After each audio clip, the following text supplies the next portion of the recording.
Bonjour à tous, ravi de vous retrouver pour ce nouveau numéro des Matins du Sénat.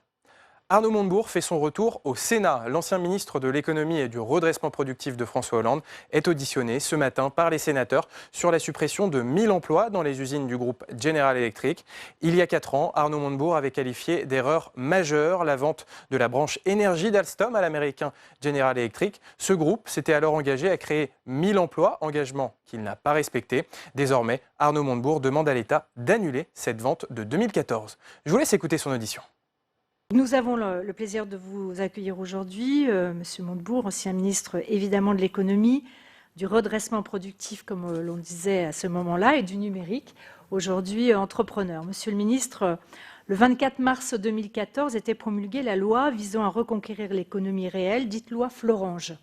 Celle-ci, issue d'initiatives parlementaires élaborées dans un contexte difficile d'arrêt des hauts fourneaux de la Moselle, avait pour objectif de protéger l'emploi industriel et l'appareil productif français. Elle prévoyait notamment une obligation de recherche de repreneurs lors de toute fermeture de site. 5 ans plus tard, force est de constater que la dynamique de désindustrialisation, malheureusement, se poursuit. Chaque année, près de 50 000 emplois industriels sont détruits. Depuis 1989, c'est presque 1,5 million d'emplois industriels qui ont disparu. C'est 30% de moins. Cette tendance n'est pas une spécificité française, nous devons bien le dire, mais elle est plus aiguë dans notre pays que chez nos voisins. La part de l'industrie manufacturière dans notre PIB est aujourd'hui environ de 10%, contre pratiquement 13 en Espagne, pratiquement 15 en Italie et surtout pratiquement 21 en Allemagne. Il est vrai que notre économie a bénéficié d'un répit ces 2 dernières années, certains indicateurs sortant du rouge, mais la dynamique de fond n'est pas encore enrayée. D'ailleurs, alors que le gouvernement actuel se félicite de la croissance des investissements étrangers en France, nous voyons de près, dans les territoires, les conséquences des plans sociaux mis en œuvre par des groupes étrangers dans des usines françaises récemment achetées. En mai dernier, General Electric annonçait la suppression de plus de 1000 emplois dans ses activités françaises de la branche gaz. Cela intervient moins de 5 ans après le rachat de la branche énergie d'Alstom par le groupe américain, au cours duquel celui-ci avait pris des engagements devant l'État en matière de création d'emplois. Monsieur le ministre, vous étiez alors au gouvernement.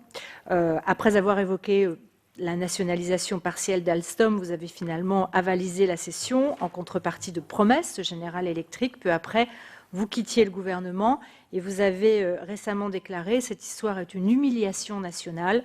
La France a été vendue et abandonnée », dénonçant une erreur majeure. Dans le rapport d'information qui est paru en avril 2018, nos collègues Alain Chatillon et Martial Bourquin, qui est ici, relevaient que les discussions portant sur la cession de cet actif stratégique d'Alstom s'étaient déroulées sans information préalable de l'État. De surcroît, cet actif ne tombait pas sous le coup de la procédure d'autorisation préalable des investissements étrangers. En réaction, en mai 2014, le gouvernement prenait le décret auquel vous avez laissé votre nom, incluant l'énergie et les transports parmi les secteurs d'activité sensibles. Au-delà de ces derniers développements, le cas d'Alstom et de General Electric pose la question des outils à la disposition de l'État pour anticiper les cessions d'actifs stratégiques, en particulier à des groupes étrangers, et leurs conséquences sur l'emploi industriel dans les territoires. Ne nous trompons pas, cet enjeu touche tous les secteurs de notre industrie. Je suis récemment rendue avec les sénateurs et d'ailleurs les députés également du Calvados à Cagny, où une sucrerie de Saint-Louis Sucre, rachetée dans les années 2000 par le groupe allemand Südzucker, va arrêter toute production. Et si l'on en croit l'industriel allemand, l'arrêt de la production est motivé par la volonté de redresser les cours mondiaux du sucre, rien que ça. Permettez-moi de rappeler sans ironie que les 2 usines françaises concernées par ce plan ne représentent que 0,4% de la production mondiale. Cette décision pénalise avec certitude 2 bassins de production en France sans qu'il y ait quelconque assurance que cette production sera réduite ailleurs en Europe. J'ajoute que le simple fait de maintenir une activité de stockage dans l'usine, exemple industriel allemand, de ses obligations à la fois de dépollution des sols et de l'application de la loi Florange, cela réduit largement la probabilité de faire prospérer l'offre des acteurs locaux, planteurs betteraviers, de reprendre l'usine pour sauver la production. Les mêmes problèmes se posent donc dans toutes nos filières productives. Monsieur le ministre, avant de vous laisser la parole, voici les questions que je souhaite vous adresser. Au niveau de l'anticipation des rachats d'entreprises et des décisions affectant l'emploi industriel français, l'État dispose-t-il, selon vous, des outils adaptés de surveillance, d'alerte et de réflexion stratégique. Un décret de mars 2019 a récemment rénové la gouvernance de la politique de sécurité économique qui inclut un commissaire à l'information stratégique et à la sécurité économique et un service de l'information stratégique. Quelle appréciation en faites-vous ? La loi Florange suffit-elle encore aujourd'hui à protéger les emplois industriels des territoires français ? Nous avons vu qu'elle peut être contournée, qu'elle l'est d'ailleurs assez facilement, via le maintien de quelques salariés sur un site, alors que l'on supprime ou que l'on modifie la majeure partie de l'activité. Comment combattre ces pratiques qui vont à l'encontre de l'esprit même de la loi ? Comment distinguer les véritables investissements étrangers productifs, ceux qui apportent du capital à notre industrie et des emplois, et ceux qui sont prédateurs et qui sont préalables à la délocalisation, quelquefois au ce qu'on pourrait appeler le vol de technologie. Le fameux décret Montebourg et ses élargissements successifs couvrent-ils tout le champ des actifs stratégiques ? Dans le cas des engagements de General Electric, où vous avez pris une part très importante vis-à-vis du gouvernement, pourquoi l'État français a-t-il été impuissant à faire respecter les engagements de General Electric ? Et vous comprendrez bien qu'il en va de la crédibilité de nos politiques publiques. Et puis, dernière chose, la loi Pacte a renforcé le contrôle du Parlement sur l'activité du gouvernement en matière de protection des intérêts économiques. Quelle est votre vision sur cette arrivée, j'allais dire, du Parlement dans les affaires d'intelligence économique ? Voilà, j'ai posé beaucoup de questions. J'étais un peu longue. Monsieur le ministre, je vous cède naturellement la parole. Et puis, je pense que mes collègues vous poseront directement leurs questions. Monsieur le ministre. Merci, madame la... Vous avez un petit bouton rouge. Ouais, sur quel bouton ? Celui-là, voilà. Celui-là. Parfait. Voilà, merci. Merci, madame la présidente, mesdames et messieurs les sénateurs. Merci de cette présentation, finalement, assez crue et cruelle de la situation dans laquelle notre pays se trouve. J'essaierai de répondre. Si j'oublie un des points sur lesquels vous voulez insister, vous me le rappellerez et j'y reviendrai si je n'ai pas eu le temps de tout noter. Nous nous posons la question de savoir, je crois que c'est une vision assez, j'allais dire, lucide de la situation économique. Si un pays comme la France, qui est un grand pays économique, très créatif sur le plan scientifique, technologique, industriel, est menacé par finalement des prises de contrôle qui font migrer les centres de décision de l'avenir de ces unités de production sur le territoire national hors de France. Bon, c'est une vision, il y a 10 ans, qui aurait été condamnée de toutes parts. Chacun aurait dit, mais c'est de la xénophobie économique. Et aujourd'hui, chacun commence à prendre conscience que nous sommes dans une guerre économique où les États adossent des entreprises transnationales pour prendre des parts de marché, attaquer d'autres nations dans leurs ressources économiques, technologiques. Et donc, la naïveté n'est donc plus de mise. Donc, je crois que vous posez, et vous me permettrez de le dire assez librement, la question, en effet, des risques de dévitalisation de notre économie en rapport avec la liberté qu'on a laissée, qu'on a offerte à des investisseurs étrangers de faire leur shopping dans l'économie et l'industrie française. J'ai envie de dire, et l'agriculture. Parce qu'il n'y a pas que l'industrie, il y a aussi l'agriculture. C'est une vision assez mélinienne de la République. Les deux mamelles de la France, l'agriculture et l'industrie. Elles sont bien entamées, bien abîmées. Alors, si je peux livrer une expérience courte, intense certes, mais courte, de ces 2 ans et demi passés à Bercy, avec mandat de me battre pour sauver le plus possible, donc vision défensive, préserver le plus possible, c'est-à-dire ne pas accepter les défaisances, les faillites, les délocalisations, tout ce que finalement la mondialisation présentée comme heureuse a rendu parfaitement normal et possible, et donc presque finalement organisant la puissance de la puissance publique devenant la puissance, de employer ce mot, et je crois qu'il est juste. Qu'est-ce qu'on peut en retirer ? À chaque fois qu'une de nos grandes entreprises transnationales a fait l'objet de mesures de consolidation dans un cadre où ce n'était pas la France qui rachetait, mais c'était d'autres qui rachetaient des entreprises françaises à capitaux localisés français, historiquement français. Je veux parler des grandes entreprises des 40 premières cotations sur la bourse, Euronext, CAC 40. Eh bien, à chaque fois qu'on a accepté ça, le même scénario s'est toujours réalisé. Toujours, depuis 20 ans. Ça a commencé avec Péchinet, qui est la première, finalement, prise de contrôle agressive, non acceptée par le gouvernement de l'époque. Et j'ai rencontré, à l'occasion des difficultés que nous avons eu à connaître, tous mes anciens collègues, ministres de l'économie. Nous formons une sorte de, j'allais dire, de confrérie des déçus. Hein, de M. Thierry Breton, en passant par M. Strauss-Kahn, tous ceux qui ont eu en charge l'économie de ce pays, à chaque fois ont eu la même histoire. Donc ça a été Péchinet pris par Alcan, vendu à Rio Tinto, démantelé par Alcan et Rio Tinto. Alors il reste des tas d'usines dans tous les sens partout, mais c'était une magnifique entreprise. À l'époque, le gouvernement du président Chirac n'a pas cru utile s'y opposer. Monsieur Breton, en charge, s'est battu comme il l'a pu avec les moyens qu'on lui a laissés, parce qu'il paraissait incongru de se défendre. Après, il y a eu l'affaire Mittal, notre acier, Arcelor.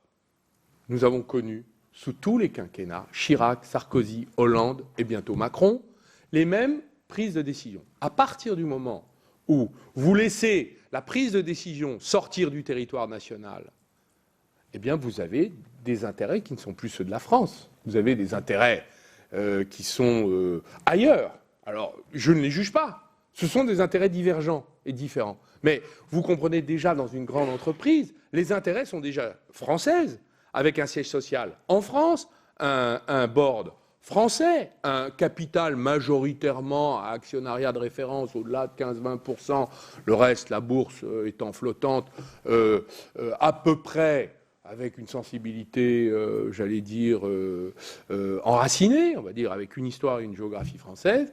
Déjà là, vous avez des conflits, parce que quand vous êtes une grande entreprise française, vous avez besoin d'aller conquérir des marchés, donc vous avez besoin d'installer des établissements et des filiales dans les pays pour produire sur place, parce que les gouvernements vous le demandent quand vous voulez prendre des parts de marché. Mais alors, quand vous perdez le centre de décision, vous perdez tout. Donc on a tout perdu dans tous ces secteurs. C'est-à-dire, vous perdez bien sûr le contrôle, mais surtout les laboratoires de R&D, vous avez ensuite les usines de fabrication, et à chaque fois c'est le même scénario. Et je vais vous dire, notre naïveté, c'est de ne pas avoir réagi beaucoup plus tôt. Après, je peux continuer la litanie si vous voulez. Après, en ce qui nous concerne, ce fut Alstom qui a fait l'objet d'une prise de contrôle agressive, inamicale, avec trahison des dirigeants d'Alstom, parce que c'est toujours comme ça. Vous avez toujours des Français qui aident la puissance adverse à s'emparer d'eux.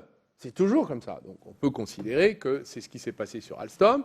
Il a fallu inventer des stratagèmes, ce décret dont vous avez mentionné l'existence, qui nous a permis d'améliorer les conditions de la négociation, mais là, c'est une question à laquelle je réponds de votre part, Madame la Présidente. Je dis, mais est-ce qu'on peut faire quelque chose ? Réponse, on peut bloquer les ventes. On pouvait bloquer la vente d'Alstom, puisque j'avais fait arracher ce décret au Premier ministre de l'époque, M. Valls, et que le décret permettait, sous signature du ministre de l'Économie, de dire c'est un actif stratégique, il est hors de question de le céder.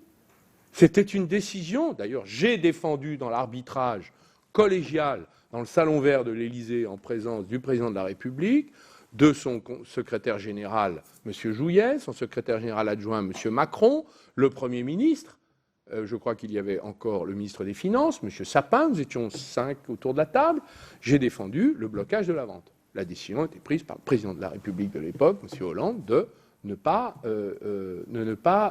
bloquer. Donc nous avons les moyens de le faire. Il faut juste prendre son courage à deux mains et défendre la France. Est-ce que nous avons les dirigeants pour le faire ? La preuve qu'à chaque fois, maintenant, nous avons des outils. Et on m'avait prédit, sous des questions très agressives de l'Assemblée nationale, que la Commission européenne s'opposerait à ce décret. Je me souviens encore avoir défendu. J'ai dit, mais la Commission européenne n'a rien à voir là-dedans. Elle n'a pas à s'opposer à ce que la France a comme conception de la mondialisation. Il ne s'agit pas d'un problème entre l'Allemagne, la France, le marché intérieur. D'ailleurs, si moi j'avais eu des contre-propositions à faire, peut-être qu'elles auraient été beaucoup plus européennes que la solution General Electric qui a été choisie et qui nous conduit à subir des décisions plutôt que les maîtriser, à subir les décisions d'une multinationale qui a des problèmes économiques à gérer et qui le fait évidemment au profit de ses propres intérêts américains et au détriment des intérêts périphériques. Belfort passera bien après. Alors, on l'a eu dans ces trois grands sujets, et ça a continué avec Technip. Alors ça, c'est M. Macron, Technip. Technip, et Lafarge-Holcim. Voilà, vous en avez 3 en 5 ans. Technip, c'est la même histoire, sauf que vous avez là aussi un dirigeant, M. Pilenko, qui n'a aucune espèce de reconnaissance pour son pays. Vous avez dans l'actionnariat la BPI quand même. L'Institut français du pétrole, je rappelle que le Technip est né des brevets de l'Institut français du pétrole, qui a été créé par le général de Gaulle pour permettre à la France, dans le secteur de oil and gas, comme on dit aujourd'hui, c'est-à-dire les huiles d'extraction et le pétrole extrait, d'être un acteur majeur, ce que nous sommes encore, grâce à Total. Voilà. C'était l'époque ELF, Essence Lubrifiant de France. Donc l'IFP était l'outil de recherche publique au service de cette économie-là dont nous avions besoin pour des raisons stratégiques. Et nous sommes retrouvés avec une direction de Technip, M. Pilenko, qui est le président de cette entreprise, actionnariat quand même public, pas majoritaire, mais quand même public, sont allés faire une fausse fusion entre égaux avec une boîte en faillite, dont la valorisation et le contenu de la solidité des actifs a été surévalué sur mandat d'une banque d'affaires américaine qui a menti sur le contenu de ce qu'on achetait, et qu'on n'achetait pas en vérité, puisque c'est FMC qui rachetait Technip. Ce n'était pas une fusion entre égaux. C'est quand même 70 000 salariés dans le monde, Technip. C'est une cotation au CAC 40. Ce n'est pas connu des Français parce que c'est du B2B, c'est pas du retail connu des consommateurs, mais enfin c'est fondamental pour notre présence sur la question énergétique actuelle et à venir. Et donc nous sommes retrouvés avec déménagement du siège social, 700 emplois au siège qui ont été supprimés à Paris, et des gens qui ont reçu des chèques, puisque la totalité du conseil d'administration a été remerciée, a vu ses émoluments multipliés par X. J'ai perdu le chiffre tellement ma mémoire est incapable de, conserver le montant de la trahison. Mais pour moi, ce sont des abandons et qui ont été décidés. Il était parfaitement possible au ministre de l'économie, sur la base de mon décret, de dire eh bien, cette vente n'aura pas lieu. Alors après, qu'est-ce que nous avons ? Nous avons les syndicats qui débarquent et le Parlement qui arrive. C'est normal. Et on découvre l'ampleur des dégâts. Le gouvernement fait ça dans son coin. Il n'y a aucune transparence sur ces sujets. Je dois dire que le décret du 14 mai 2014, dont vous avez rappelé l'existence, n'a pas été utilisé. Pour quelle raison ? Il aurait pu l'être parfaitement. Je pense qu'il n'aurait pas pu l'être dans l'affaire Lafarge-Holcim. Mais il aurait pu l'être dans Technip, il aurait pu l'être dans Alstom, je l'ai dit, et combien d'autres encore. Donc, nous avons les moyens, premièrement, de bloquer ces pertes de contrôle. Deuxièmement, vous posez la question des engagements de l'État. J'avais, dans la négociation, un peu le dos au mur, dans la mesure où le président de la République me dit « on va vendre à General Electric, donc trouve le moyen pour que ce soit le mieux possible ». Bon, je dis d'abord, la première chose, c'est on nationalise Alstom. D'abord parce qu'Alstom, c'est un bien commun. Je rappelle que le président Sarkozy a nationalisé Alstom, s'il est utile de le rappeler. Et je l'ai rappelé d'ailleurs au président Hollande. Je lui ai dit, est-ce que finalement le président Hollande peut faire moins que le président Sarkozy ? Et c'est comme ça que j'ai arraché l'arbitrage face aux conseillers au pluriel de l'époque du président Hollande qui disaient, on n'est quand même pas au Venezuela, que je sache. La présidence Sarkozy ne ressemblait pas à celle du Venezuela. Mais voilà l'état d'esprit auquel nous avons à faire face s'agissant des grands dirigeants de ce pays quand même. Hein. Donc moi, je n'ai pas approuvé cette période. C'était une période de combat intense et interne. J'ai perdu, mais j'ai au moins arraché la possibilité, de faire 3 co-entreprises. Pourquoi on avait fait les 3 co-entreprises ? Je veux vous le dire, parce que ça a des conséquences aujourd'hui.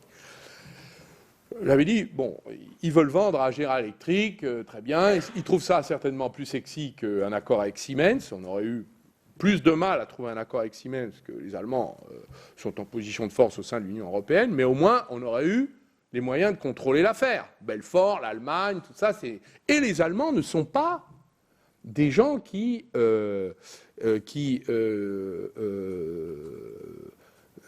sont insensibles à la question industrielle des emplois. Les Américains se débarrassent en 10 minutes de 10 000 personnes.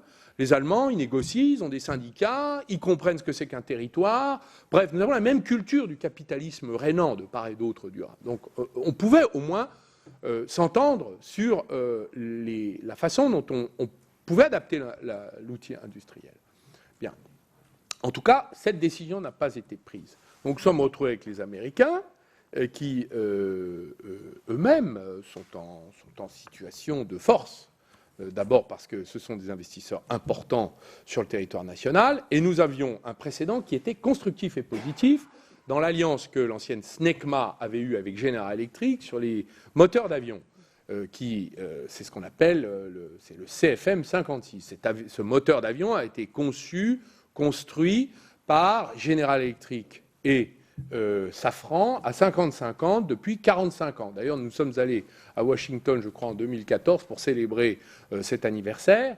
C'est l'exemple d'une co-entreprise à 50-50 avec, après-guerre, deux industriels, un français très bon dans l'aéronautique et américain très bon dans l'aéronautique. En fait, c'était les sous-traitants de Boeing et du futur Airbus qui se mettent d'accord pour faire le moteur qui va prendre la principale part de marché dans le monde. Il y a aujourd'hui dans le monde un CFM 56 qui atterrit ou se pose toutes les 2 secondes. C'est vous dire la puissance que cette co-entreprise avait réussi à créer. Donc moi j'ai dit aux Américains, et j'ai obtenu l'autorisation du président de négocier 3 co-entreprises sur ce modèle-là, en disant on va se mettre d'accord sur 3 sujets qui concernent l'avenir. Alors l'avenir c'était quoi? C'était le nucléaire. Nucléaire, on ne va pas l'abandonner comme ça, donc on l'isole et on le met dans une co-entreprise avec une golden share de la France, c'est-à-dire un droit de veto du gouvernement français sur tout ce que vous allez faire, et on contrôlera tout ce que vous faites parce que c'est notre nucléaire, c'est nos bâtiments militaires, donc c'était un moindre mal. 2, les énergies renouvelables, où Alstom avait investi, et qui intéressait à l'époque General Electric. Je rappelle qu'à l'époque, l'hydraulique, c'est-à-dire les turbines pour les barrages, nous avions 25% de part de marché dans le monde. Donc c'était très intéressant. On a quand même équipé les grands barrages chinois par l'usine de Grenoble, qui anciennement Nerpic, qui avait été rachetée Alstom. C'est une entreprise très brillante que General Electric est en train de démanteler à Grenoble, je le rappelle, et vendre aux Chinois, si vous voulez. Et là aussi, il y aura des choses à faire, à dire. C'est pour ça que c'est très bien que je réponds à votre dernière question par la même occasion, c'est très bien que vous en occupiez, parce qu'il faut qu'il y ait quelque part que l'opinion publique, les Français et leurs représentants légitimes que vous êtes et désignés s'occupent de ces problèmes. Ne les laissent pas à quelques experts plus ou moins dans la main de puissances privées faire leur fortune, comme disait Ruy Blas, faire leur fortune privée dans un coin de l'infortune publique. Voilà, j'aime beaucoup cette phrase de Victor Hugo. Elle est venue toute seule, Madame la Présidente, excusez-moi. Alors, c'est sûr que... Sénat, ça marche, hein, ça marche avec la voix, c'est bien. Un grand sénateur, grand-père de France. Alors, c'est évident que ces co-entreprises, alors il y avait les énergies renouvelables, pardonnez-moi, j'ai fait une digression, et puis il y avait les réseaux, parce que les réseaux, c'est évidemment le point de développement futur pour l'énergie. Donc, énergie renouvelable, nucléaire, réseau. La vapeur, c'est-à-dire le charbon, on peut considérer que c'est en descente, et le gaz, c'était la technologie de General Electric, puisque Alstom avait racheté une technologie qui n'était pas tout à fait au point. Et donc, c'était déjà la meilleure technologie était déjà chez General Electric. Donc, ces 3 points-là nous permettaient d'avoir finalement quelques milliards entreposés de valeurs et de technologies et de souveraineté préservée dans ces 3 co-entreprises qui nous permettaient de voir venir. Nous avions la possibilité d'en racheter une sur les 3, mais nous pouvions bloquer le rachat par General Electric des 2 autres. Donc on pouvait maintenir une position. Il y avait un mélange des gouvernances. Alors, d'ailleurs, il devait y avoir le centre de direction d'une des co-entreprises devait rester à Belfort, négociation que j'avais arrachée. Bon, il y avait un certain nombre de choses. Et puis, je dis, face à ces co-entreprises, il faut quand même qu'il y ait de la puissance en face. Parce que si c'est la direction ferroviaire restante d'Alstom, puisqu'en fait, il ne restait plus que le ferroviaire et la mobilité, et le signaling, il n'y avait plus personne de l'énergie, tout le monde était parti General Electric. Donc il fallait mettre quelqu'un en face capable de s'opposer à General Electric. 250 milliards d'un côté, ça c'est le poids de General Electric, 25 milliards avant la vente de 12 milliards chez Alstom. Donc on dit on va mettre l'État en face pour défendre nos intérêts, et puis en attendant que ces co-entreprises prospèrent, on verra ce qu'on fera. Donc c'était une position d'attente. Et j'avais dit, si vous ne créez pas 1000 emplois, c'était la première fois que dans un accord, on signait ce type de... Ce qui était difficile, on l'a arraché de façon nocturne, je me souviens, avec nos négociateurs, un négociateur que j'avais mandaté, avec les équipes de Alstom qui n'en voulaient pas et General Electric qui n'en voulaient surtout pas, ce qui était des amendes pour le cas où ils ne respecteraient pas leurs engagements. Bon, c'était une amende symbolique, parce que pour eux, 50 millions, ce n'est rien, mais c'était un début. J'ai regretté de ne pas être beaucoup plus exigeant, finalement, parce que j'aurais dû mettre la clause de retour en l'état antérieur si les accords n'étaient pas respectés. Donc j'ai un regret, c'est de ne pas avoir été plus dur dans la négociation, mais je n'avais pas les coups des franges pour aller beaucoup, beaucoup plus loin. Mais le retour en l'état antérieur, c'est aujourd'hui juridiquement, si vous me permettez l'expression, ce qu'il conviendrait d'obtenir. Car il n'y a pas respect d'un accord. Donc il y a eu des manœuvres dolosives, nous le savons, à cause du témoignage de M. Pierucci, qui a été instrumentalisé par le Department of Justice pour faire pression sur le board de Alstom pour qu'il vende dans des conditions inacceptables, à toute vitesse, dans le dos de son gouvernement, la branche énergie d'Alstom. Pour moi, cette vente est dolosive. Et en droit français, une vente qui a été réalisée par une violation du consentement peut être annulée à la demande d'une des parties.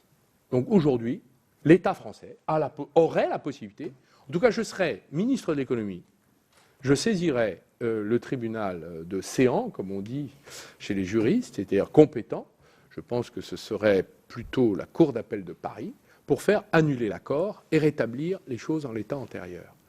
Ça nous donnerait beaucoup de négociations, de capacité de négociation dans la période actuelle. Donc moi, je ne peux que vous dire, Madame la Présidente, Mesdames, Messieurs les sénateurs, le gouvernement a la possibilité de défendre juridiquement un accord qui a été négocié tel qu'il l'a été, mais dans la mesure où nous savons aujourd'hui dans quelles conditions la négociation a eu lieu, eh bien, nous sommes en mesure de faire respecter la France. En tout cas, c'est mon opinion juridique, et je ne suis pas le seul à le penser parmi les juristes qui se penchent sur cette affaire. Et il est évident que les révélations publiques de l'un des hauts cadres d'Alstom, qui est sorti de prison aux États-Unis, qui a expliqué comment il avait été instrumentalisé pour faire plaider coupable, comment d'ailleurs M. Cron lui-même a plaidé coupable, hein, donc il a reconnu. Comment donc, en vérité, Alstom est une entreprise qui était fragilisée en raison des menées de ses dirigeants, et comment donc Alstom a été sous la pression judiciaire du DOJ aussi longtemps que la vente n'a pas été réalisée. Nous avons là les conditions du dol. Bon, voilà mon point de vue. C'est une réaction, et je pense que comme M. Trump n'aime pas les taxes GAFA et qu'il est en train de prendre des décisions punitives vis-à-vis de la France, il serait temps de maintenant de commencer à se prémunir et à s'armer contre les excès de puissance de la part de nos anciens alliés. Je n'appelle pas ça une alliance ou une amitié. Je considère que maintenant, nous avons face à nous deux empires, chinois et américains, qui ont décidé de s'entendre sur notre dos. Donc, que font les hommes européens? Est-ce que nous allons réarmer la puissance publique? Alors, nous avons des armes. Il suffirait que nous ayons les dirigeants capables de les utiliser. Voilà, ça c'est une autre question, dans le détail desquelles je me permettrai de ne pas entrer. Alors, après, les outils de surveillance. Écoutez, moi j'ai une expérience qui est très négative, c'est-à-dire que finalement, dans l'affaire Alstom, on n'a rien vu. Et quand j'ai appelé le contre-espionnage, on m'a dit on n'espionne pas nos amis américains, alors que eux avaient quand même réalisé 75 millions d'écoutes pendant 12 mois, c'est ce qu'a révélé M. Snowden, 75 millions de conversations ou de mails ou de SMS qui ont été écoutés.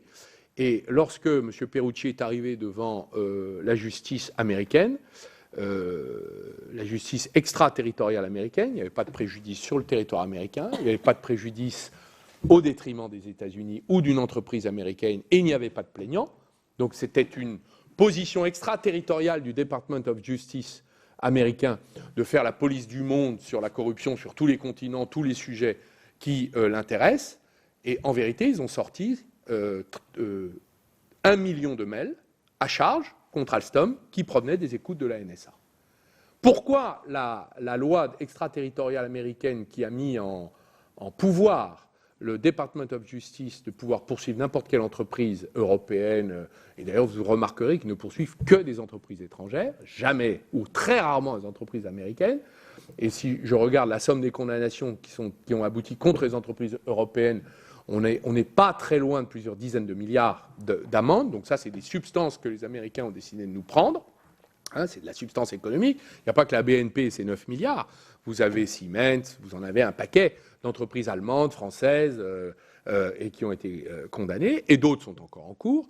Bien, vous pouvez comprendre que cette loi qui date de 1978 a pris une ampleur beaucoup plus efficiente et efficace dans la stratégie du gouvernement et de la puissance de l'empire américain à partir du moment où ils ont utilisé la NSA pour capturer les conversations sans aucune réaction des puissances écoutées. Nous en sommes.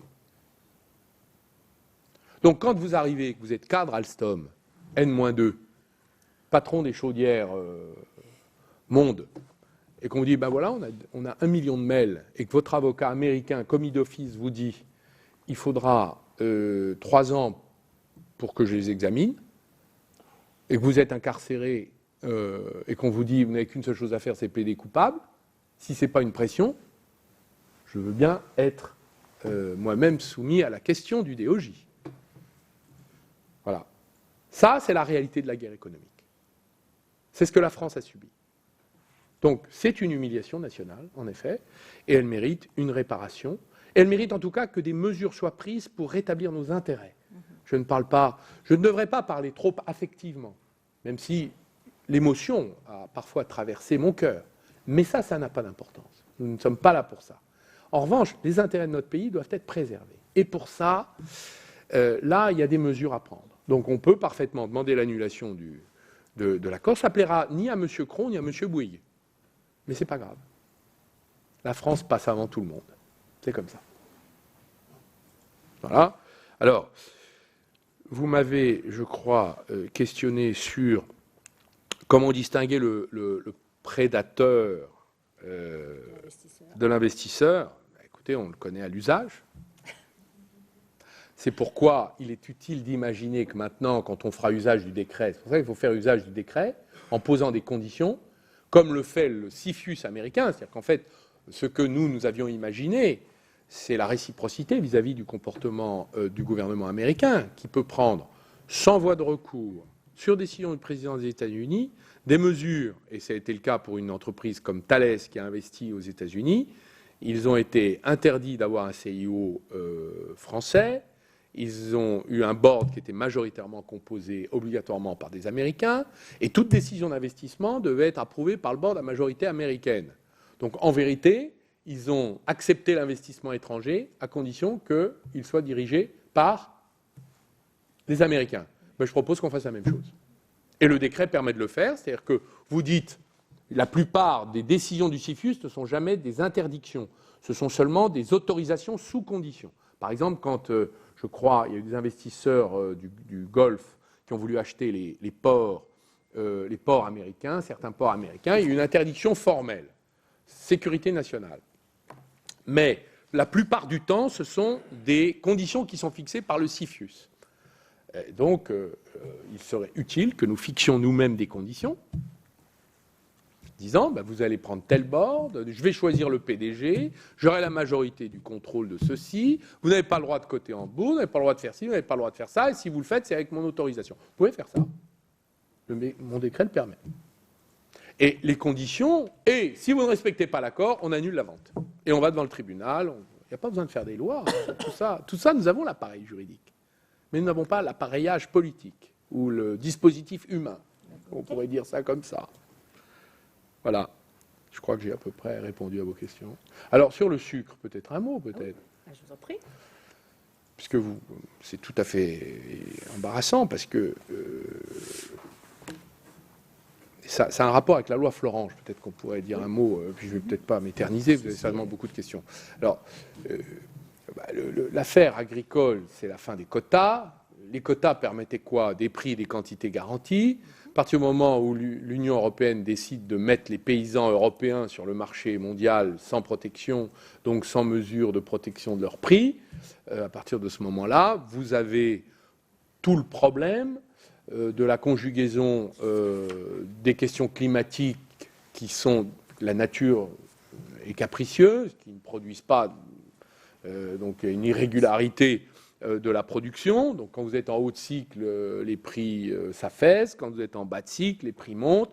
Donc si vous pensez qu'en réduisant des capacités de façon définitive pour intervenir sur un prix, alors qu'en fait la bonne méthode c'était celle des vieilles offices du vin et du blé qu'on avait conçu sous le Front populaire et que la politique agricole commune avait mis en place, c'est le seul moyen de réguler des prix, de protéger des productions et de garantir une souveraineté alimentaire et de l'autosuffisance. C'est comme ça qu'on l'avait fait, mais les libéraux, enfin je veux dire les partisans du laisser-faire et du tout marché, ont pris le pouvoir dans l'Union européenne et ont réussi à mettre les paysans européens, donc français, sur le marché mondial sans aucune protection. Donc vous avez des industriels de la transformation de la betterave, donc du sucre, qui disent moi, je ne peux plus vendre mon sucre, donc je suis donc, puisque le cours fait le yo-yo, donc moi je me mets en cycle bas pour garantir que finalement mes prix vont remonter. Et puis d'ailleurs, entre parenthèses, entre nous, j'ai compris ça dans vos visites à Cagny, je crois, entre nous, on peut même se dire que si jamais la production doit remonter, je ne la ferai pas remonter en France. Voilà, parce que donc ce sont des délocalisations déguisées. Hein, voilà. Alors, est-ce que la loi Florange était pertinente? Elle avait de bonnes intentions, mais elle n'a pas mis en place l'arsenal de sanctions qui aurait permis de se faire respecter. Donc elle n'est pas respectée. Il n'y a pas d'autre solution. Si vous avez un problème avec une entreprise qui est rentable, qui a des... donc si elle est rentable, vous avez des candidats à la reprise. Bon. Vous n'avez pas d'autre solution. Nous, on l'a fait. On l'a fait dans un cas qui était dans l'Eure. On voulait sauver une papeterie d'un groupe en déconfiture. Donc le groupe était en déconfiture, mais l'entreprise elle-même, l'unité de production était parfaitement rentable, très outillée, avec des savoir-faire. Donc en fait, on a trouvé une solution. Je me souviens, j'en avais parlé avec le président du département de l'Eure de l'époque. Et nous avons fait une sorte de, non pas de nationalisation, mais on a fait à l'allemande, qui le font à travers les Länder, de départementalisation. Ils ont racheté le site, et tel quel. Et l'employeur, enfin le Thaïlandais qui s'est installé, d'ailleurs je crois qu'il a réembauché depuis, c'est reparti, un Thaïlandais qui voulait reprendre, l'a repris. Donc en fait, c'est la puissance publique qui s'est approprié l'outil de travail et l'a transmis à un repreneur. Il n'y a pas d'autre choix. C'est ce que j'ai essayé de faire dans l'affaire dite de Florange. D'ailleurs, j'avais obtenu à l'époque le soutien consensuel de la totalité de la classe politique. Je me souviens que, outre le groupe de l'époque auquel j'appartenais, le groupe socialiste, l'ensemble du gouvernement soutenait la position de la nationalisation temporaire des hauts fourneaux de Florange. Il y avait un repreneur prêt à le reprendre, quand Mittal, lui, voulait fermer parce qu'il était en bas de cycle et voulait privilégier son activité minière. Donc ses investissements, il désinvestissait dans l'aval pour remonter vers l'amont. C'était sa stratégie, mais dans la mesure où nous ne sommes pas, nous, maîtres de cette stratégie, mais pourtant l'acier français, nos outils de travail, nous les avons nationalisés plusieurs fois. Monsieur Barre avait nationalisé, la famille de Wendel s'en souvient. Hein, c'est assez distrayant de voir que finalement, c'est un cycle politique qui suit les crises économiques. Donc ce n'est pas un problème idéologique, il faut se départir de cette idée-là, c'est un problème pratique et pragmatique, et d'intérêt et de souveraineté nationale. Donc cet acier, on a payé pour le garder. Et il y a eu des générations de sidérurgistes qui ont peiné dans ces hauts fourneaux. Nous avions le devoir de conserver ces hauts fourneaux. Donc j'avais obtenu le soutien de M. Borloo, de M. Breton, de M. Guénaud, de M. Baroin et de M. Bayrou, à droite et au centre. C'était pas mal. Bon, à gauche, et j'avais obtenu, sans d'ailleurs les solliciter, que à la fois M. Mélenchon et Mme Le Pen disent du bien de cette nationalisation, ce qu'ils avaient fait. Donc nous avions 100% de la classe politique qui était d'accord pour la nationalisation. C'était rare quand même, il fallait en profiter. J'ai pas eu de chance, j'ai eu le président qui était contre et le Premier ministre. Finalement, on décidé de laisser partir l'affaire, et nous avons perdu les hauts fourneaux. Et les emplois ont été supprimés, comme d'habitude, j'ai envie de dire. Mais il y avait quand même un repreneur qui voulait faire marcher la boîte, et qui avait des marchés, et qui considérait que c'était rentable. Donc il n'y a pas d'autre solution, dans ces cas-là, que la puissance publique intervienne, dise écoutez, moi je le reprends, vous êtes d'accord, vous n'êtes pas d'accord, tant pis. Et on n'échappera pas à cette reprise en main de l'économie face à des multinationales qui se fichent des États et des gens. Parce qu'il y a des gens derrière les États, c'est vos électeurs, ce sont les citoyens français. Et quand il y a une solution économique, il ne s'agit pas de nationaliser tout ce qui est en faillite. Or là, il n'y avait pas de faillite. C'était des ajustements de cycle, un peu comme dans le sucre.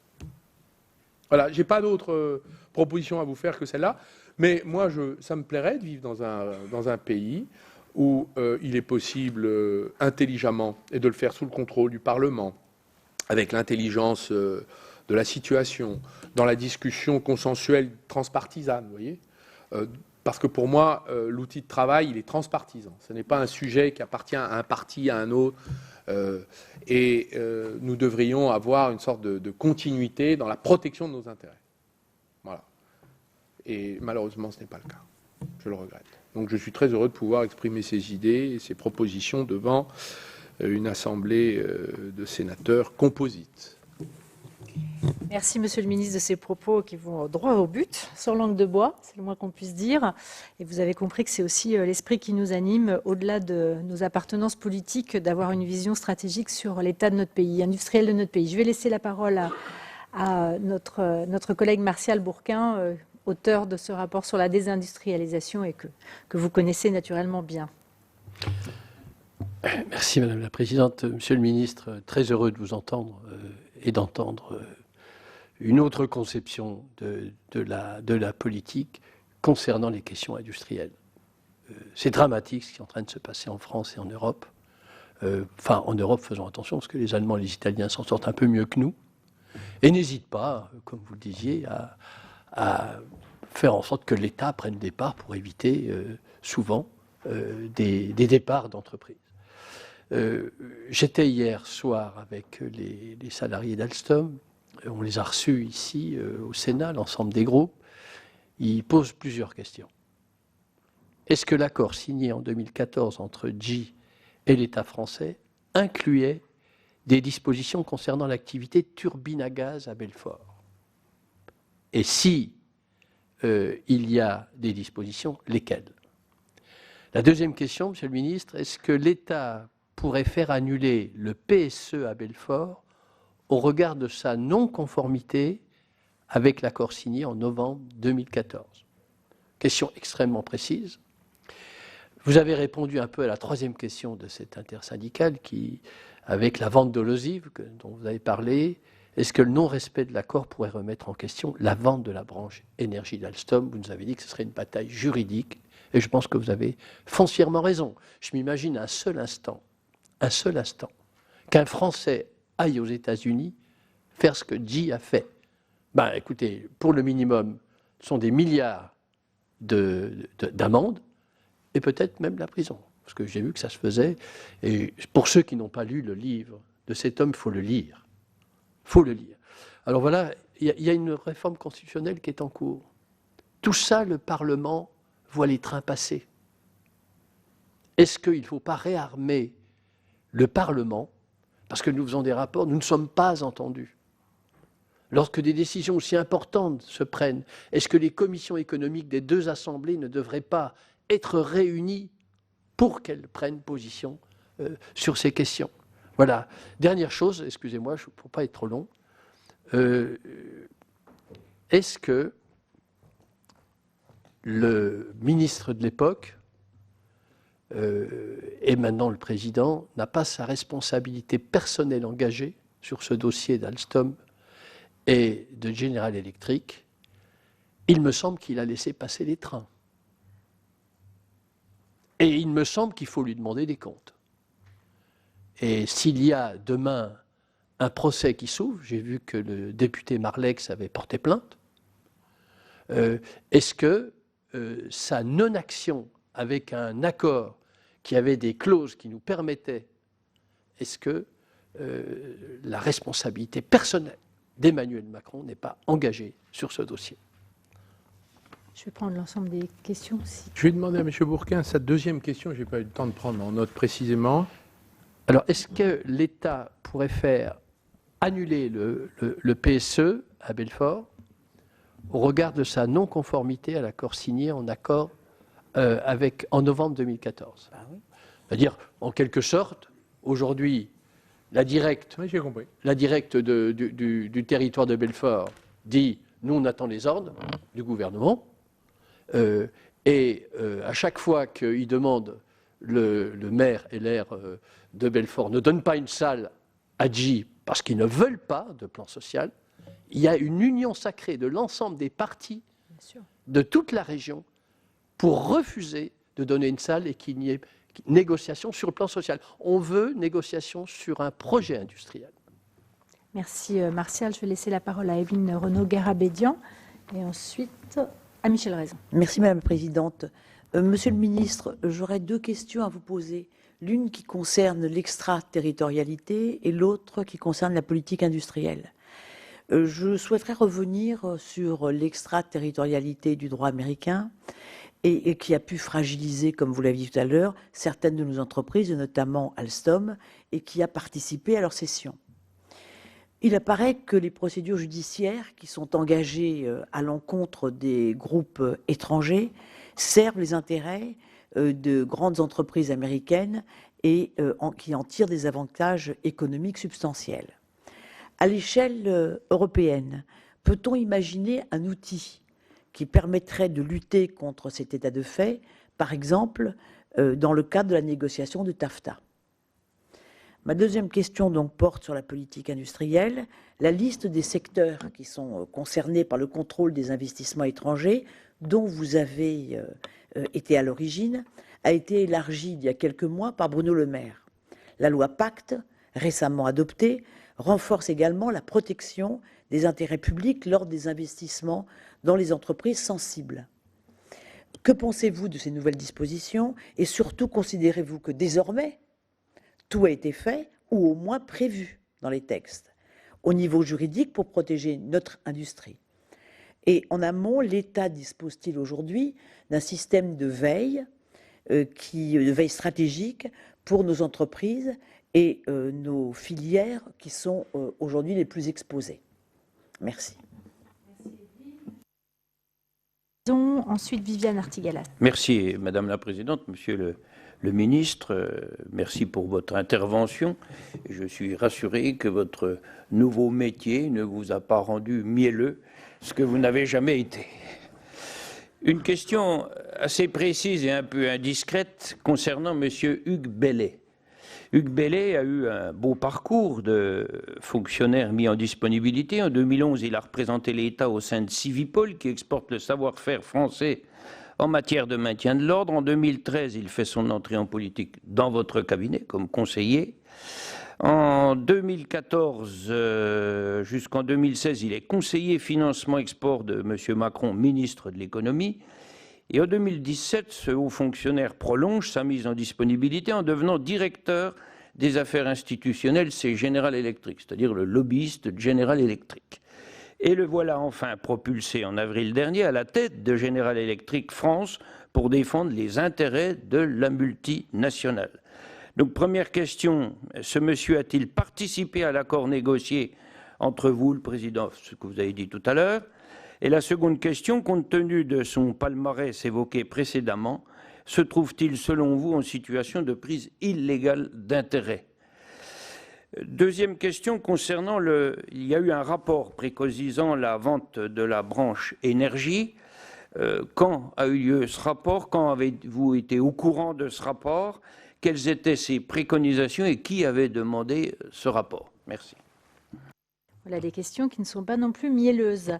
Viviane Artigalas et ensuite Serge Babary. Oui, merci Madame la Présidente. Monsieur le Ministre, moi j'ai deux questions aussi. Les difficultés d'Alcatel l'avaient amené à fusionner avec l'américain Lucent en 2006 et qui a été absorbé aussi par Nokia en 2015. L'État avait obtenu à l'époque la garantie d'un droit de regard en cas de cession par Nokia de l'actif stratégique que constitue Alcatel Submarine Networks, spécialisés dans les câbles sous-marins de fibre optique. Alors que les Chinois sont en train de consolider leur filière de câbles sous-marins et que Alcatel Submarine prend du retard, l'État voudrait qu'un acteur français rachète cette filiale, mais se heurte au refus de Nokia. Aurait-on pu éviter cela en mettant des garanties plus importantes à l'époque? Le numérique devient un enjeu stratégique extrêmement important. Et que faudrait-il faire maintenant pour rétablir les choses, en sachant aussi que dans le cadre de l'emploi, Nokia n'a pas respecté ses engagements, particulièrement sur la recherche et l'innovation. Donc se trouve aussi en retard sur ces questions-là. Ma deuxième question porte sur les concessions hydroélectriques, qui sont des outils stratégiques de gestion de l'eau et de l'énergie en France, vont sans doute, sur injonction de l'Europe, être mises en concurrence. Or, je pense qu'il serait important que, là aussi, des investisseurs étrangers ne prennent pas le contrôle de cette gestion de l'eau. La législation française actuelle nous permettrait-elle d'éviter cela? Merci Viviane. Serge Babary, ensuite Daniel Grémillet. Merci Madame la Présidente. Monsieur le Ministre, je reviens sur un sujet évoqué par notre Présidente dans son propos liminaire, concernant la réforme du dispositif d'intelligence économique et de la connaissance des outils de l'État pour mieux anticiper les conséquences économiques des cessions d'entreprises françaises. Le dispositif d'intelligence économique de l'État a fait l'objet de très nombreuses modifications depuis sa création en 2003. La dernière en date est actée dans un décret du 20 mars dernier, très récemment donc, relatif à la gouvernance de la politique de sécurité économique. Le directeur général des entreprises est également commissaire à l'information stratégique et à la sécurité économique, CICE, et dirige un service dédié à cette fonction. Il a notamment pour mission de contribuer à la détection et l'identification des opérations d'investissement étrangers. Le caractère interministériel de ces travaux est garanti par un comité de liaison qui réunit l'ensemble des ministères et les services de renseignement sous l'égide du SGDSN, le secrétariat général à la Défense et à la Sécurité nationale, rattaché au Premier ministre. Estimez-vous que cette nouvelle architecture est pertinente? Les moyens mis en œuvre par l'État sur ce sujet sont-ils suffisants à l'heure où la guerre économique bat son plein? Mais j'ai bien compris que rien ne remplaçait la volonté politique. Merci Serge. Daniel Grémillet. Oui, merci Madame la Présidente. Monsieur le Ministre, merci beaucoup pour votre intervention. J'aurais deux questions. La première, enfin une question plutôt, mais surtout de dire combien je partage la dégradation de la perte de contrôle qui nous amène à la perte de la recherche d'innovation, qui nous amène à la perte de production. On est dans l'Europe et effectivement au sein de l'Union européenne, on ne peut pas dire que la France brille par sa performance industrielle. On est plutôt à la traîne. On est en permanence en train de s'appauvrir. Et surtout, ce constat fait qu'on est en train de perdre des cerveaux et de la jeunesse sur l'intérêt industriel dans notre pays. Ma question, c'est est-ce que vous pouvez nous en dire plus sur la manière d'armer la France et peut-être plus l'Union européenne si on veut peser face aux États-Unis et à la Chine après ces élections européennes, mais surtout juste avant un Brexit difficile et qui va obligatoirement obliger l'Europe à réagir. De prise de parole, j'aurais deux questions supplémentaires. Vous savez, Monsieur le Ministre, qu'on a un dispositif en France extrêmement loué, qui s'appelle le crédit impôt recherche, très utilisé, qui est un formidable outil pour que la recherche et le développement se passent en France. Vous avez dit tout à l'heure qu'un certain nombre d'entreprises délocalisaient, y compris leurs centres de recherche. Voilà, quelle est votre position entre cet atout qui nous semble être, enfin, ce dispositif qui nous semble être un atout, et puis finalement ce que vous nous disiez tout à l'heure de la délocalisation, y compris de la recherche et de l'innovation.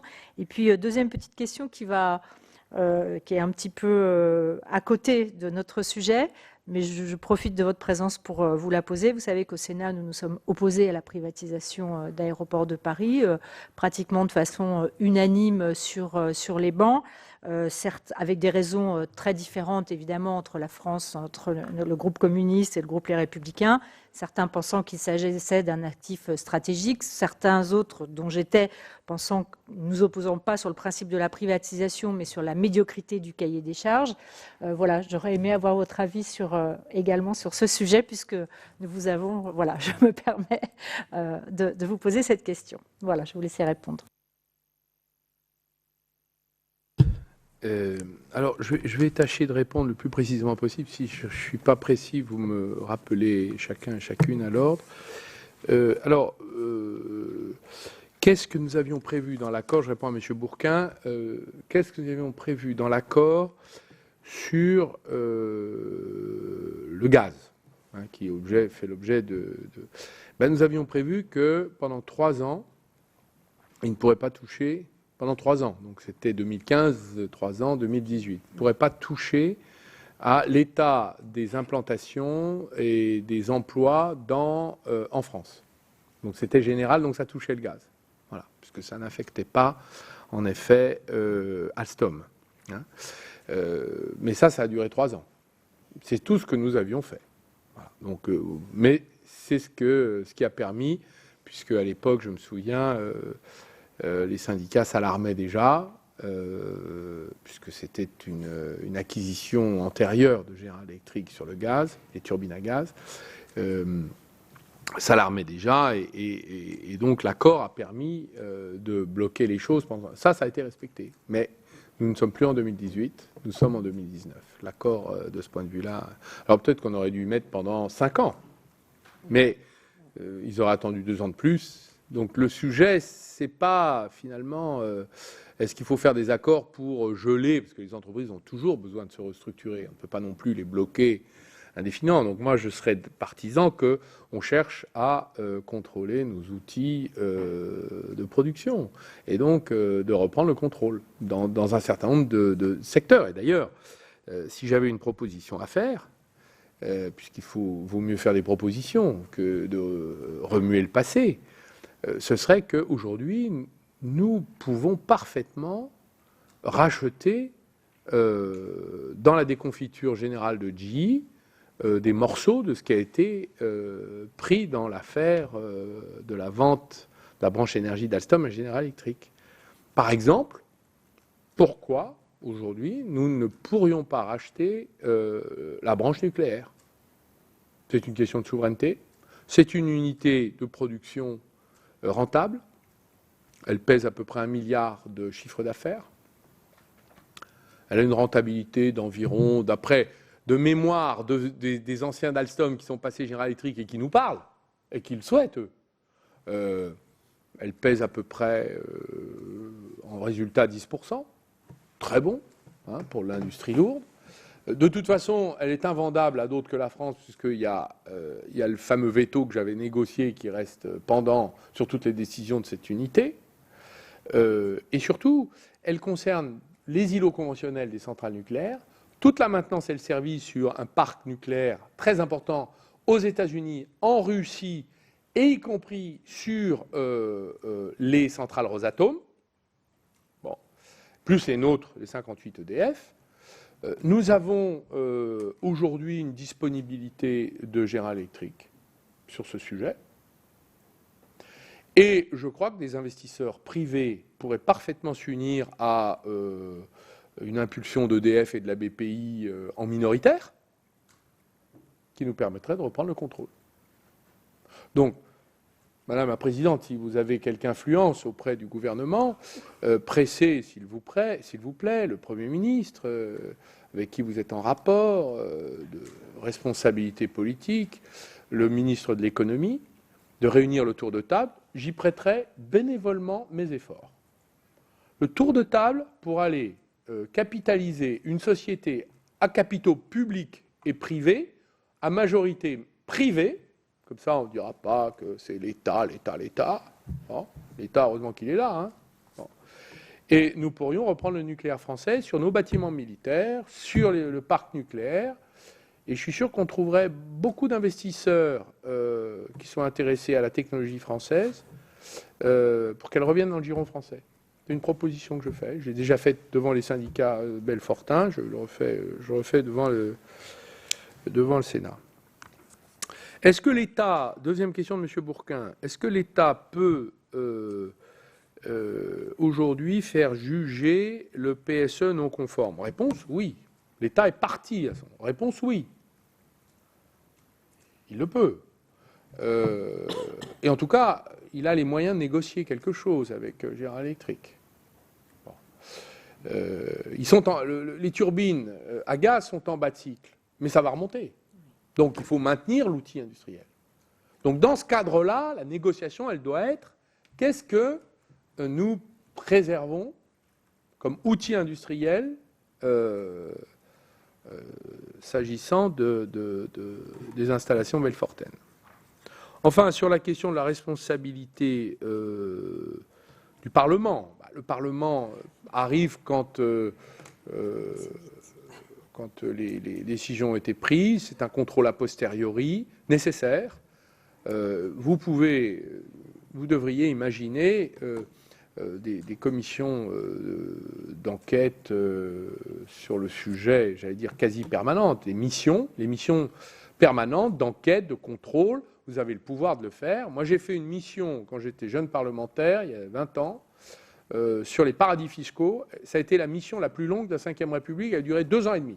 Pendant 2 ans, il n'y a pas de limite, ce n'est pas une commission d'enquête. Pendant 2 ans et demi, on est allé enquiquiner tous les paradis fiscaux européens et on faisait un rapport sur chaque paradis fiscal. Et à chaque fois, on sortait un rapport, c'était le bazar, et on a obtenu des retours, des reculades de la part, y compris au Luxembourg, à Monaco, à Jersey, Guernesey. On a ouvert le débat dans tous les pays européens comme ça. On avait fait ça avec M. Payon, qui était président de la commission. Moi, j'étais le méchant rapporteur. Mais je peux vous dire que nous étions pionniers sur les paradis fiscaux parce que depuis, il y a eu toute la législation sur les échanges automatiques. Le président Obama s'en est saisi. Il est vrai que le terrorisme s'en est mêlé. Bref, on a eu des résultats. Donc vous devriez faire une mission permanente, Assemblée nationale, Sénat, sur toutes les questions industrielles. Et dès qu'il y a un problème, paf, vous y allez. C'était devenu un enfer pour les parlements. C'était le but. Hein, le paradis avait changé de camp, monsieur le sénateur. Voilà, c'est pas mal. Alors, après, y a-t-il une responsabilité de monsieur Macron? Écoutez, vous êtes nombreux à me questionner sur les responsabilités des uns des autres. Je sais qu'il y a une responsabilité politique des décisions qu'on prend. Moi, j'ai une responsabilité politique, j'en rends compte ici. Si, dans le cadre des différentes procédures ouvertes, on vient me demander mon avis, mon témoignage, je le donnerai volontiers. Je réponds de mes actes. Cela fait partie de l'honneur de la fonction, d'une fonction politique, d'une responsabilité politique. Les syndicats m'interrogent, m'invitent à venir parler, je le fais. Le Sénat me convoque, je défère. Et voilà. Et donc la responsabilité politique de la part d'un ancien ministre, c'est d'accepter de rendre des comptes. La reddition des comptes a été inventée au 5e siècle avant Jésus-Christ, sous le siècle de Périclès, dans la démocratie athénienne. Et vous savez, à l'époque, la reddition des comptes, lorsque dans l'agora, un magistrat avait mal agi, cela pouvait se terminer par la lapidation. Bon, nous n'en sommes heureusement pas là. Hein. Nous avons des commissions d'enquête amicales, ou courtoises, où on répond de nos actes. Donc nous avons bien civilisé la reddition des comptes. Je trouve parfois qu'on devrait un peu la durcir. Hein. Voilà, je ne pourrais pas aller au-delà. Alors, après, Mme Renaud a posé un certain nombre de questions sur ce que nous pourrions faire dans le cadre d'une riposte bien entendue sur les lois extraterritoriales américaines. D'abord, dans le cadre des négociations au plus haut niveau, l'Union européenne ne s'est jamais emparée de ce sujet.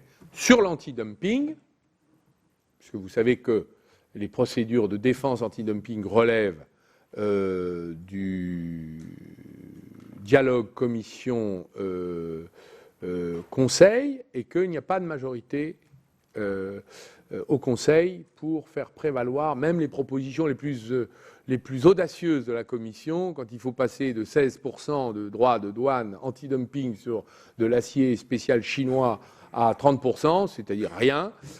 Trump, lui, décide tout seul de mettre 250% quand il y a une attitude de dumping, et après on plaide devant l'organe de différend de l'Organisation mondiale du commerce. Nous, on n'arrive pas à avoir une majorité pour faire ça. Pourquoi? Parce que chaque pays européen a des intérêts différents et divergents vis-à-vis de la Chine et des États-Unis. Les Allemands ne veulent pas d'anti-dumping parce que, eux, leur seul horizon, c'est combien vont-ils vendre de voitures aux États-Unis et en Chine. Et là, ils savent très bien qu'il y en a un des deux, il va falloir choisir. Donc nous n'avons pas de process de décisionnaire européen. C'est une grande paralytique, l'Union européenne, sur la question économique. Donc nous n'avons pas de protection. Donc il faut revenir aux États. Et puis tant pis. Nous prendrons nos mesures et nous tenterons. Vous savez, la France en a vu d'autres. Hein. Elle pourra prendre les moyens de se défendre et de reconstituer son potentiel économique. Ça prendra 10 ans. C'est l'œuvre d'une génération à venir, qui n'est à l'évidence pas celle-là, qui vont, comme cette prise de conscience-là est transpartisane, elle concerne tous les parlementaires, les citoyens, eh bien je crois que c'est cet espoir qu'il faut nourrir. Est-ce que les lois sont suffisantes? Pour moi, oui. Vous avez tout l'arsenal. Il manque juste des gens pour les appliquer. D'où l'action du Parlement qui doit être, à mon avis, plus agressive, plus offensive sur son contrôle. Donc, je ne peux que vous y encourager. Monsieur Raison me pose des questions sur mon ancien collaborateur, Monsieur Hugues Bellet. Alors, ma position, je l'ai déjà exprimée à beaucoup de journalistes. D'abord, Monsieur Hugues Bellet est entré à mon cabinet comme chargé de mission dans la cellule de restructuration qui était pilotée par un de mes conseillers. Donc, il n'a jamais eu à connaître des dossiers stratégiques. Et je peux l'attester tout à fait en toute sincérité. En tout cas, sous mon ministère. Pour moi, c'est un homme parfaitement honnête. Par ailleurs, je crois savoir que ensuite, il a été embauché par mon successeur, qui était M. Macron. Je crois qu'il s'est soumis à la commission de déontologie, qui a rendu un avis sur le sujet. Aucun fonctionnaire de Bercy ou membre de cabinet qui se propulse dans un secteur ne peut s'en sortir sans avoir saisi la commission de déontologie. Donc, la commission de déontologie, on en pense qu'on en veut. Elle est peut-être un peu plus souple que la commission de contrôle de la vie politique, la haute autorité qui concerne les parlementaires et les ministres. D'ailleurs, il conviendrait de les fusionner pour qu'il y ait unicité de jurisprudence. Mais enfin, elle ne laisse pas non plus faire toujours n'importe quoi. Donc, moi, je peux attester de cela.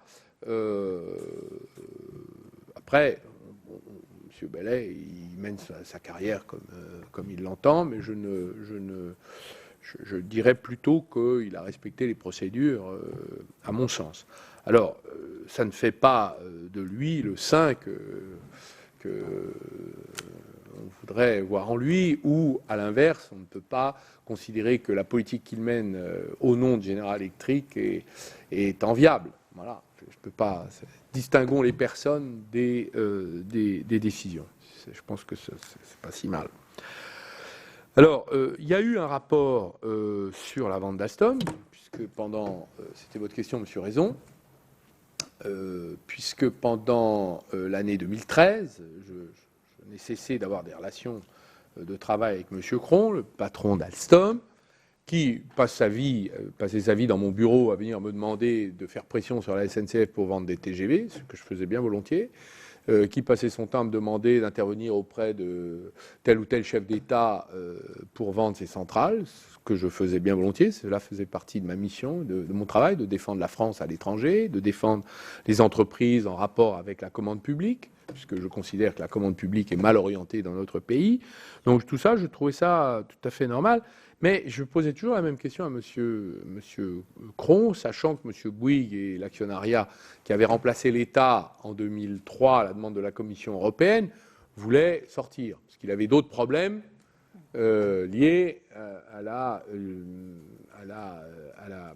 aux télécommunications où il avait investi de façon importante et où il était attaqué par de nouveaux intervenants qui avaient autorisé le gouvernement précédent de M. Sarkozy, Free. Bon, c'était ça son obsession. Donc je l'avais compris que M. Bouygues voulait sortir. Donc par qui allait-on le remplacer?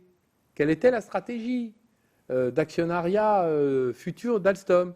Et à chaque fois, M. Cron éludait, je l'ai vu je ne sais combien de fois. Hein, je l'ai revu même, je me souviens, à l'ambassade d'Abu Dhabi, où on était allé faire un voyage pour défendre Alstom.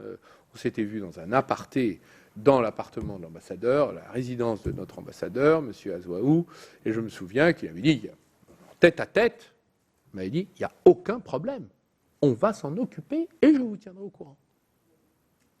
Mais, comme je voyais que le temps passait et que moi, je n'avais pas de vision stratégique autre que celle dans laquelle je me remettais dans l'esprit de M. Cron, eh bien, j'ai commandé à Roland Berger une analyse mondiale du secteur de l'énergie et de la mobilité ferroviaire pour qu'on ait une vision, nous, autonome et croisée avec la direction générale des entreprises qui était sous mon autorité, qui a rendu un rapport en février 2014, un rapport qui était assez net, qui disait que une consolidation était nécessaire à terme, pas tout de suite, il n'y avait pas d'urgence, que nous pouvions nous-mêmes imaginer beaucoup de scénarios.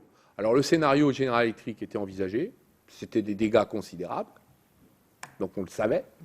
Février 2014, l'affaire a éclaté en mai 2014, et la décision a été prise en juin 2014. Et puis, il y a eu l'analyse aussi Siemens, qui était meilleure, mais qui posait d'autres problèmes. Ce sujet est revenu plus tard. Il y avait l'analyse Mitsubishi, qui, elle, était très bonne.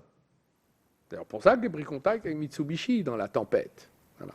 Donc, tout ça était sur la table. L'État n'était pas démuni. Je l'avais armé intellectuellement pour faire face à la situation et faire face à la trahison de M. Cron.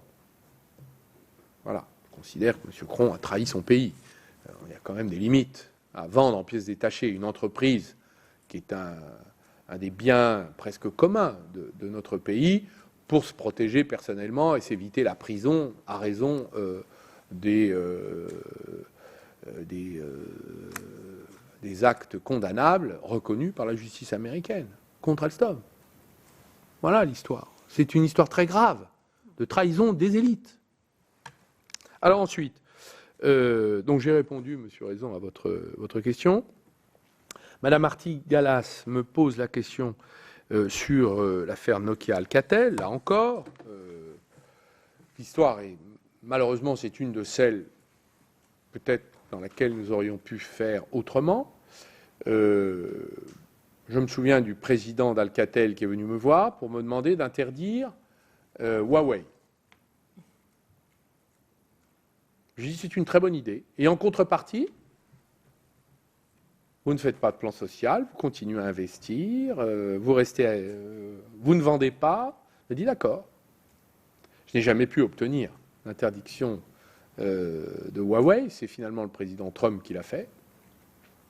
Mais c'était un des éléments qu'avait mis le président d'Alcatel sur la table pour maintenir Alcatel en France. J'étais d'accord. J'ai perdu l'arbitrage. La défense était d'accord. Mais on n'avait pas les chefs qu'il fallait. Voilà. Donc ça, c'est un point intéressant. Parce que ce débat a eu lieu dès 2013-14. Alors la conséquence après, Alcatel se fait racheter par Nokia. Nous, notre position était de dire, si on attend les courbes, peut-être qu'Alcatel rachètera Nokia, au lieu d'être racheté par Nokia. Il suffisait d'attendre. Voilà. Bon, et puis après, je suis parti, les choses ont été faites. Mais c'est un point dans lequel, évidemment, après, c'est difficile de rattraper les morceaux. Vous parlez des câbles sous-marins, nous sommes bien avertis, à l'époque, c'était un sujet stratégique. Hein, voilà. Alors, monsieur le sénateur Babary, ah oui, vous avez posé la question des concessions, de barrages. Bah, écoutez, c'est une politique de l'Union européenne de mettre sur le marché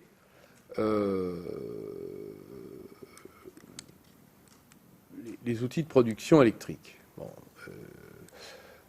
personnellement, je pense que ça n'a aucun intérêt pour la France. Ces barrages ont été amortis, ce sont des investissements qui ont été faits il y a un siècle, qui ont été entretenus pour la plupart, qui ont été entretenus. On va donner des barrages pour créer les conditions de la concurrence. La concurrence dans une situation de monopole n'a aucun sens. Bon. Donc, moi, je ne vois pas ce qui empêche le gouvernement de dire non. Voilà. L'Union européenne n'a pas à, je crois, et la Commission encore moins, n'a aucune légitimité pour décider de ce qu'on doit faire de nos barrages. Voilà. Bon, moi, c'est ma position.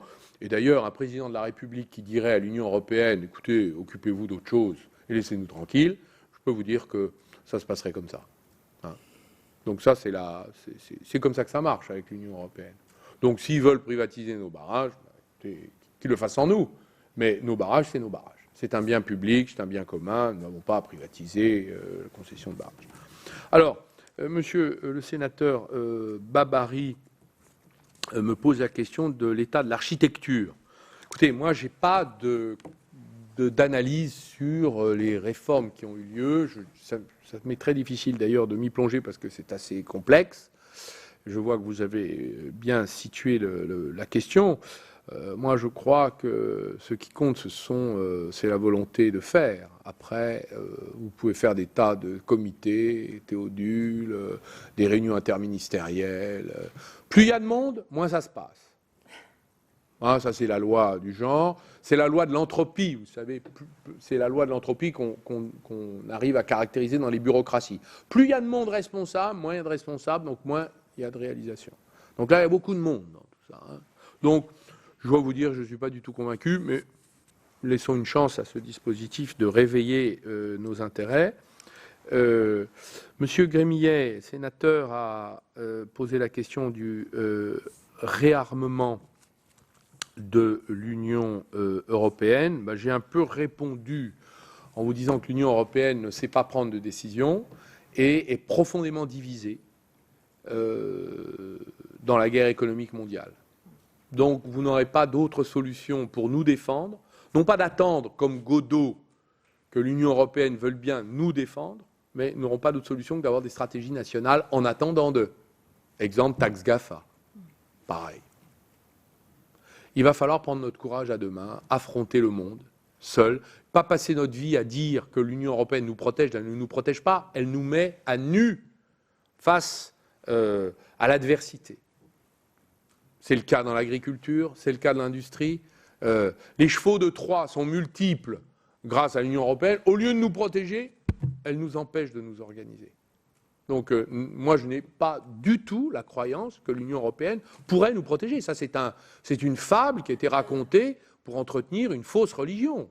Mais pour moi, la réalité, c'est que nous avons une urgence nationale qui est la défense de nos intérêts, qui est un intérêt supérieur à tous les autres, parce que le pain des Français, c'est l'économie.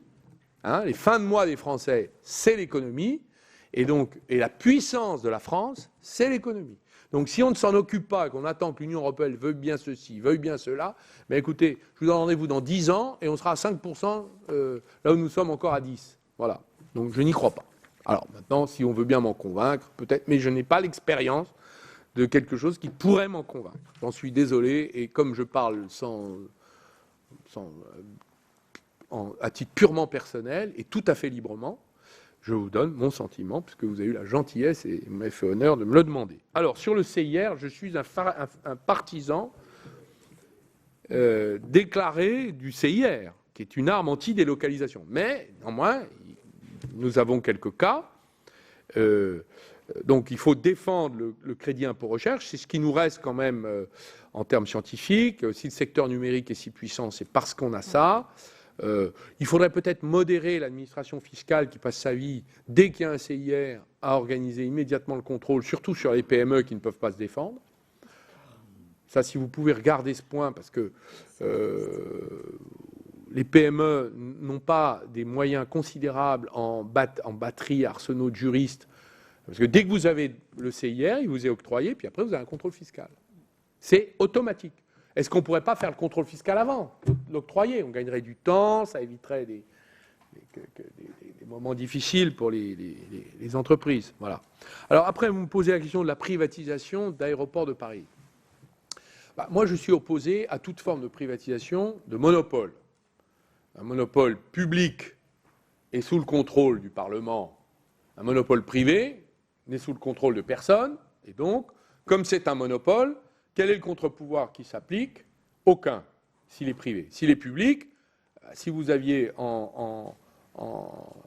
si l'État avait encore les autoroutes, nous pourrions intervenir sur le montant des péages, qui est un sujet de société fondamental. Ou nous pourrions dire, on augmente les péages sur les usagers de l'autoroute pour financer telle ou telle chose, ce qui était d'ailleurs le cas. Donc, Aéroport de Paris, écoutez, c'est assez simple. Il y a eu 36 aéroports qui ont été privatisés dans le monde, une minorité. Les résultats, c'est assez connu. On voit que toutes les taxes d'atterrissage, les droits, les redevances infligées aux compagnies aériennes ont bondi et ont donc provoqué des optimisations de profit pour les investisseurs dans les aéroports, ce qui est normal. Vous leur donnez le pouvoir de le faire, pourquoi se priveraient-ils? Et donc la régulation n'existe pas. Voilà. Voilà. Donc moi je suis tout à fait opposé à cette privatisation et je vais signer l'appel au référendum. Parce que c'est comme citoyen, j'ai le droit de le faire, je crois. Voilà. Et j'invite tous les citoyens à se joindre à cette initiative. Après, on débattra. La décision sera prise par les Français. On ne peut pas en préjuger, mais je donnerai mon point de vue. Puisque vous m'autorisez à le faire, je le fais. Très bien. Y a-t-il d'autres questions que vous voudriez poser? Oui, Michel. Madame la Présidente, peut-être un tout petit complément d'information sur ce qui aurait pu être bien avec une reprise par Mitsubishi de GE.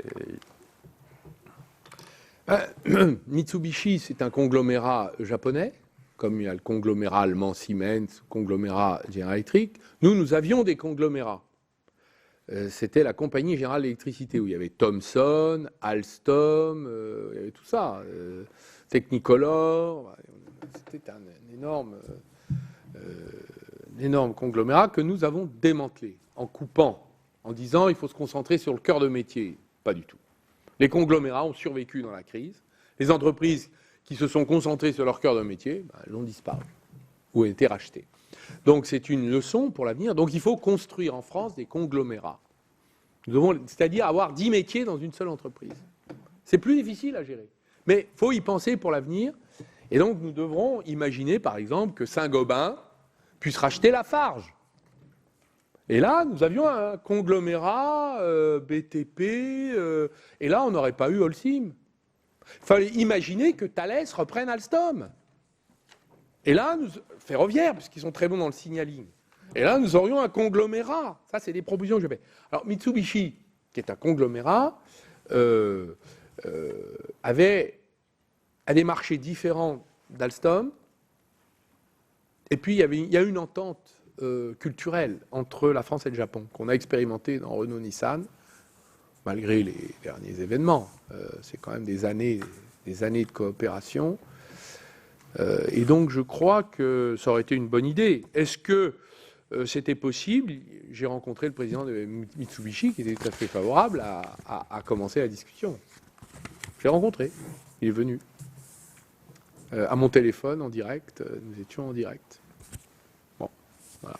Je ne peux pas aller plus loin. Je ne sais pas ce qu'elle aurait donné. Mais il est évident que le board le conseil d'administration de Alstom, qui avait été verrouillé par M. Cron, puisqu'il avait fait signer l'obligation de voter comme le président à tous ses membres, par avance, et verser un surcroît de jetons de présence. Voilà, ça s'appelle comme vous voulez, puisque vous aimez qualifier les comportements, réfléchissez, monsieur le sénateur. Eh bien, nous pouvons imaginer que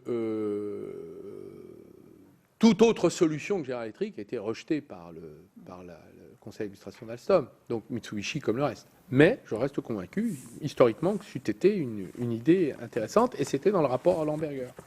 J'ai remis à la commission d'enquête sur Alstom de l'Assemblée nationale ce document, je vais essayer de vous le transmettre, comme ça vous pourrez rétrospectivement réfléchir à nos futurs conglomérats, avec qui, quoi, comment. Pardonnez-moi, mais du coup, une autre question me vient. En parlant de conglomérat, on va dans quelques temps être questionné sur finalement un démantèlement d'EDF, en tout cas une modification d'EDF, qui va probablement se spécialiser par grande activité. Est-ce que ce n'est pas contraire à la position que vous venez d'évoquer ? J'ai pas compris à quoi ça servait. Voilà. J'ai pas compris. Alors, je n'ai pas les informations, je vais essayer de me renseigner, mais je n'ai pas compris quel est l'objectif quand on a... Je rappelle que l'électricité, comme les chemins de fer en France, étaient historiquement, avant la guerre, la Première Guerre mondiale et la Deuxième Guerre mondiale, étaient des sociétés privées éparpillées sur le territoire. On a constitué un réseau de manière à optimiser sa gestion. Quand vous avez un réseau, je ne vois pas pourquoi vous le coupez en tranches et revenir à la situation antérieure. Public, privé, ceci, cela. Regardez ce qu'ont fait les Allemands. Quand l'Union européenne avait obligé qu'on découpe le réseau de l'exploitation du réseau ferroviaire, eh bien, finalement, les Allemands ont dit non, pas du tout, nous on refuse ces histoires, c'est du sanskrit de talibans du droit européen, hein, c'est à peu près ça. Et donc nous, on n'en veut pas, on garde Deutsche Bahn en une seule entité. Nous, on a fait quoi? On a coupé en deux, conformément, parce qu'on est les bons élèves de l'Europe, malheureusement, et on a fait deux structures. Vous avez RFF et SNCF. Et RFF a accumulé de la dette et a commencé à faire infliger à SNCF le prix de sa dette, puisque c'était déconnecté. On construisait des lignes de façon déconnectée de leur exploitation. C'est complètement idiot, en disant qu'un jour, on va faire la concurrence sur les lignes. Ben, la concurrence, d'accord, mais enfin, la concurrence, c'est toujours la baisse des coûts. Or, la dette, c'est la hausse des coûts. Donc, est-ce qu'on ne pouvait pas mettre tout ça? Eh bien, finalement, on a refait cette unité-là. Bon, donc, et là, on va démanteler l'EDF, ne vous inquiétez pas. Dans 10 ans, on va le remettre. Voilà. Pourquoi? Parce que ça n'a pas de sens. Quand vous avez un acteur unique, et d'ailleurs monopolistique, quasi monopolistique, de production d'électricité, et c'est normal, qui, aujourd'hui, peut financer la construction de centrales? Pas Direct Énergie, non, ils n'ont pas les moyens, puisque ce sont des serviciels, hein, ils font du service à l'usager. Donc, ça n'a aucun sens, et donc c'est en effet le contraire de ce que nous devrions faire. Nous devrions faire des conglomérats. Donc EDF, par exemple, devrait racheter le nucléaire d'Alstom. Ça, c'est une bonne proposition. Ouais, voilà, c'est ça. Et voilà pour cette audition d'Arnaud Montebourg au Sénat sur la suppression de 1000 emplois annoncés par l'américain General Electric dans ses usines françaises. L'ancien ministre du redressement productif a affirmé que s'il était aujourd'hui au pouvoir, il demanderait l'annulation de la vente de la branche énergie d'Alstom à l'américain. Une vente réalisée en 2014 et selon Arnaud Montebourg, l'annulation est permise par les textes de l'accord. L'ancien ministre de l'économie considère également qu'il faut une stratégie protectionniste pour préserver l'industrie française en proie aux intérêts étrangers et notamment à la pression américaine. C'est la fin de cette émission. Merci de l'avoir suivi. Vous pouvez revoir tous nos programmes sur notre site internet publicsena.fr. Très bonne journée sur Public Sénat.